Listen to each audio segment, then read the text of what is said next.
एक छोटे से गांव में एक लड़का रहता था, नाम था मनु। वह बहुत ही शांत और सीधा साधा था। उसका कद छोटा था, रंग सांवला और वह ज्यादा बोलता भी नहीं था। गांव के बहुत से लोग उसे ताने देते, बच्चे उसका मजाक उड़ाते और यहाँ तक कि कुछ बड़े भी उसे गंभीरता से नहीं लेते थे। सब कहते, तू कुछ नहीं कर सकता, तू बहुत छोटा है। लेकिन मनु के अंदर एक सपना था, वह एक बड़ा वैज्ञानिक बनना चाहता था। उसे तारों, ग्रहों और मशीनों में बहुत रुचि थी। स्कूल में उसके नंबर अच्छे आते, लेकिन कोई उसकी तारीफ नहीं करता। एक दिन स्कूल में विज्ञान प्रदर्शनी, साइंस एग्जीबिशन होने वाली थी। मनु ने ठान लिया कि वह कुछ ऐसा बनाएगा जो सबको चौंका देगा। उसने कबाड़ से पुरानी चीजें इकट्ठा की, पुराना रेडियो, कुछ टूटे खिलौने, एक पुराना पंखा और कुछ तार। सब उसका मजाक उड़ाते रहे कि देखो ये कबाड़ी क्या बना लेगा। लेकिन मनु ने ध्यान नहीं दिया। उसने कई रातें बिना सोए बिताई, मेहनत करता रहा।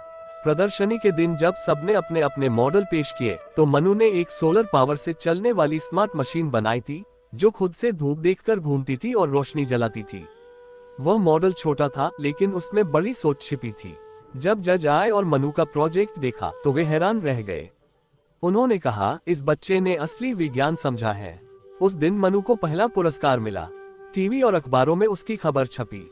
गांव के लोग जो कभी उसका मजाक उड़ाते थे, वही अब उसकी तारीफ करने लगे। उसके स्कूल ने उसे विज्ञान ओलंपियाड के लिए भेजा, जहां उसने राष्ट्रीय स्तर पर पदक जीता। कुछ सालों बाद मनु ने विज्ञान में डिग्री ली और आज वह एक मशहूर वैज्ञानिक है।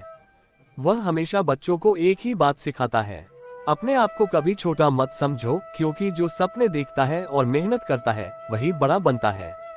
योजक चिन्ह, योजक चिन्ह, योजक चिन्ह। कहानी का संदेश। हमारे आसपास के लोग हमारे रंग, रूप, कद या बोलचाल के आधार पर हमें आंकते हैं, लेकिन हमारी असली पहचान हमारे सपनों और मेहनत से बनती है। कोई कितना भी छोटा क्यों ना दिखे, उसकी सोच और मेहनत उसे बहुत ऊंचाइयों तक पहुंचा सकती है। इसलिए याद रखो, अपने आप को कभी छोटा मत समझो। चमकता सितारा। इस कहानी को सुनाने से आपको अगर कुछ सिखाने को मिला तो प्लीज हमारे चैनल को सब्सक्राइब और फॉलो जरूर करें। वेलकम दोस्तों।